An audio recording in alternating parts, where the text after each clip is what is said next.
இன்றைக்கி ஜோடி ஆர் ஜோடியில் பார்த்தீங்கன்னா எனக்கு மெயினாக 2 பெர்ஃபார்மன்ஸ் ரொம்ப பிடிச்சிருந்தது. ஆனால் அந்த 2 பெர்ஃபார்மன்ஸுமே ஐ திங்க் ரெட் லைட் தான் வாங்கினாங்கன்னு நினைக்கிறேன். யார் பெர்ஃபார்மன்ஸ் அப்படின்னு பார்க்கும்போது ஃபர்ஸ்ட்டு வந்து அபோலி அண்ட் பிரமோத். இவங்க பெர்ஃபார்மன்ஸ் மட்டும் கரெக்டாக பண்ணியிருந்தாங்க அப்படின்னா கண்டிப்பாக இது ஒரு வாவ் பெர்ஃபார்மன்ஸாக தான் இருந்திருக்கும். பட் கொஞ்சம் அங்கங்கே கிளம்ஸியாக இருந்துச்சு. அண்ட் தென் அபோலி கொஞ்சம் ரொம்ப டவுன் ஆகிட்டாங்க. அவங்கக்கிட்டேருந்து இதை எதிர்பார்க்கல யாருமே. ஸோ எதுவாக இருக்கட்டுமே, Pramod you stole my heart man. வேறு லெவல் பெர்ஃபார்மர் யூ ஆர்.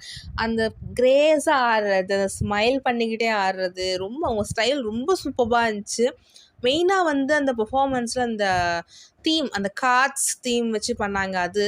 அப்புறம் வந்து மெயினாக சாங், அந்த மங்காத்தா சாங் சூப்பராக இருந்துச்சு. அந்த பெர்ஃபார்மன்ஸ் வந்து கொஞ்சம் கரெக்டாக வந்துருந்துச்சுன்னா சூப்பராக இருந்திருக்கும். இந்த பெர்ஃபார்மன்ஸோட அது நெக்ஸ்ட்டு பார்த்தீங்கன்னா அஞ்சலி அண்ட் இப்ராஹிம் அவங்க பெர்ஃபார்மன்ஸ் கான்செப்டை சுனில் மாஸ்டர் தான் வந்து பண்ணார்.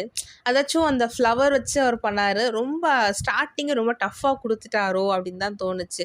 கொஞ்சம் ஈஸியாக பண்ணியிருக்கலாம். ரொம்ப டாஸ்கபிள் ஒன் அது வந்து. ஸோ ஃபர்ஸ்ட் ரவுண்ட்லேயே இந்த மாதிரி கொடுத்துருக்க வேணாம், வேறு ஏதாவது கான்செப்ட் யோசிச்சிருக்கலாம். பட் எனிவே அந்த கான்செப்ட் யோசித்த விதமாக இருக்கட்டும், அந்த பர்ஃபார்மன்ஸ் பண்ண டான்ஸாக இருக்கட்டும், மெயினாக அந்த சாங்காக இருக்கட்டும், வேறு லெவலில் இருந்துச்சு பார்க்கறதுக்கு. பட் அது கொஞ்சம் கோஆர்டினேஷன் மிஸ் ஆகவே ரெட் லைட் தான். ஸோ அதே மாதிரி ஹர்ஷிதா அண்ட் ஜிதேஷ் இவங்க பர்ஃபார்மன்ஸை மறந்துட்டேன் பாருங்கள். கிளாசிக்கல் அண்ட் வெஸ்டர்ன் கலந்து வந்துச்சு. இதில் மெயினாக ஹர்ஷிதா வேறு மாதிரி பண்ணிட்டாங்க. எனக்கே ரொம்ப ரொம்ப பிடிச்சிருந்தது அவங்க டான்ஸ் பார்க்கறது. கிளாசிக்கல் பின்னுறாங்க, வெஸ்டர்னும் பயங்கரமாக ஆடுறாங்க. 2 பேருமே சூப்பராக பண்ணியிருந்தாங்க ஹர்ஷிதா. ஓகே கைஸ், உங்களுக்கு எந்த பெர்ஃபார்மன்ஸ் ரொம்ப பிடிச்சிருந்தது அப்படின்னு கமெண்ட் செக்ஷனில் ஷேர் பண்ணுங்கள்.